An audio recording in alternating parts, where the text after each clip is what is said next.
Last week, I was humbly announced as the DoDEA Pacific West Teacher of the Year. When the news hit social media, a close friend asked me, "What does it take to become Teacher of the Year?" After what felt like an eternity of reflection, I thought of a reality show on Hulu called Alone, which sums up my experience. The goal of the competition is to be the last person to survive alone, secluded in the wilderness.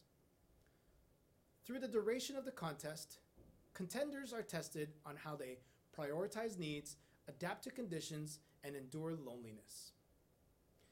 Ironically, the start of the contest begins during the fall. This adds some time pressure to the survival experience because the approaching winter means temperatures drop and food becomes scarce. Although terrains may differ, the drop-off zones are assessed to ensure that each contestant has a similar distribution of local resources. Contestants then select 10 survival gear items from a list of 40 and are issued a kit of standard equipment, clothing, and emergency supplies. In addition, they can take one photo as a reminder of their families, and then a set of cameras to document their daily experiences and emotions. The goal is to be the last person to live in the wilderness for as long as possible. And the contestants must find food, build shelter, and endure deep physical, mental, and emotional stress. Alone reminds me of the three critical actions that an educator must do: prioritize, being adaptable, and building relationships. When the contestants plan their survival, they have to decide which 10 tools they need for them.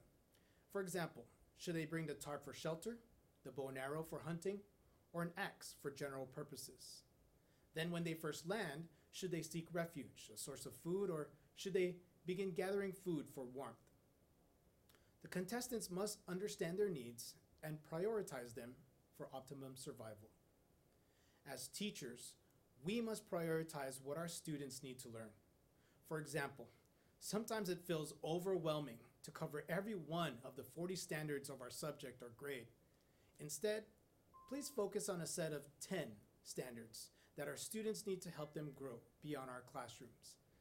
Finally, we need to take care of ourselves. We need to prioritize our physical, spiritual, and mental health to ensure that we don't burn out, because if we do, who will be there for our kids? When the contestants plan for survival, they are initially confident in their abilities to win the contest. All of them are seasoned outdoor persons, competent in previous survival experiences. However, their plans must change once they land at their locations. For example, maybe the bow and arrow they brought is unsuitable due to their terrain. Or on the third week, a tarp that once sheltered them has ripped apart in an off-season storm. The contestants must be adaptable to changes based on their environment and the circumstances. Every day as a teacher is an adventure. Some days are fantastic, and other days we are firefighters putting out emergencies left and right. Please don't give up. Adapting to the conditions takes time. Planning helps, but sometimes what happens day to day can test our resolve. Always focus on your mission, your vision, and your long-term goals. Realize that all the trials we encounter today will balance out with the wins tomorrow. And over time, our students and we will eventually be okay. The contestants' most significant challenge is the loneliness of literally being alone. They experience zero interaction with other humans for many days or months. This feeling of being alone and the lack of interactions and relations push the contestants to the limit. Einstein's theory of general relativity defines one existence only when measured against other reference points, such as time and space. Now, while enclosed within those four walls of a classroom, we may feel the pressure of being alone in that time and space, but we don't have to be. We are in this together. Building healthy relationships is the greatest lesson we will teach our students, and it's only in the relations that we build together can our students measure their existence in their emerging role in society. Teachers are the trusted adults that can nurture the traits of empathy, equity, and equality. Teachers are the trusted adults that keeps them safe to learn how to manage their joy, frustrations, and fears. Our students need us to break the loneliness that would be empty if we weren't there for them. and even more so, our students help us manage the loneliness that we would have felt in their absence.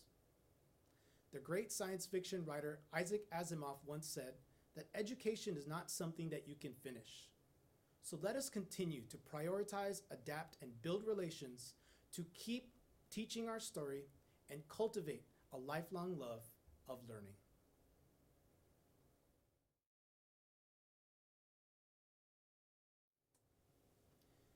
To adhere to current DoDEA CCR standards in science, one must follow the leader. The best part of our science curriculum is that the recipe for success is already provided from our headquarters. We're fortunate that our science development team put together a clearly mapped scope and sequence, incorporating all DoDEA approved materials and feedback received from our previous PD surveys. Our job in the classroom is to work through the provided map with fidelity, and as the science department chair, my objective is to ensure that our entire team follows the vision of the CCRS science standards. To promote a standards-based learning in our team, we employ a variety of collaborative science and engineering instructional practices. For example, during this year's back-to-school CCRS training, we learned a modeling technique to make students' thinking process visible. Students observe a phenomenon and then sketch out a drawing or a figure or a diagram to explain what they think is happening. This process draws on a student's prior knowledge and cultural experience to analyze fresh data to make predictions on a new unit that we're studying. Furthermore, we use a feedback protocol that we call high-low buffalo. In this protocol, students dialogue to provide a positive reinforcement, high, a suggestion for improvement, low, and a random comment, buffalo, to help each other improve on their ideas and their models. This out in the open thinking process allows students to feel safe, put their ideas out there, and feel okay to make mistakes in a supportive environment.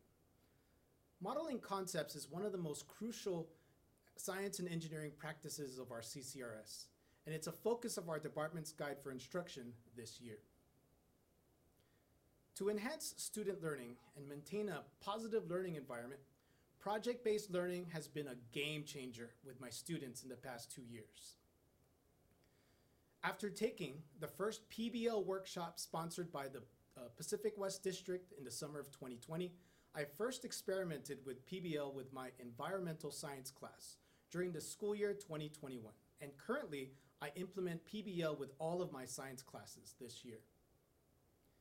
Allowing the students a voice and choice to choose their method of demonstrating understanding through guided inquiry has kept my students engaged through the learning process and keeps the challenge to achieve equitable between different students' abilities. Furthermore, to ensure students develop positive involvement and self-concept, we assure that each project sequentially increases in difficulty to keep the challenge fresh, but within the student's academic reach to minimize frustration. The beauty with PBL is that when my students create their deliverables, they are proud to infuse their diverse social and cultural interests to give their products a reflection of their personalities. Our team's focused collaboration SMART goal centers around getting students to develop strong arguments based on appropriate evidence. To do this, we focus on the claim, evidence, reasoning structure. As a team, we created a rubric to guide our students on the instruction on how we want our students to write clear and concise CERs.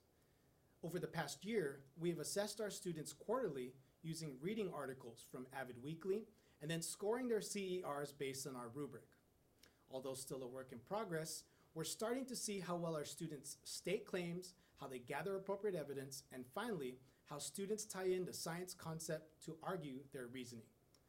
The data was recently used for the third quarter to develop a common language on how we dialogue with our students during investigations. And for the fourth quarter, we're going to collaborate with our ELA team to further establish our CER common language and prepare common goals to teach our students argumentation from evidence.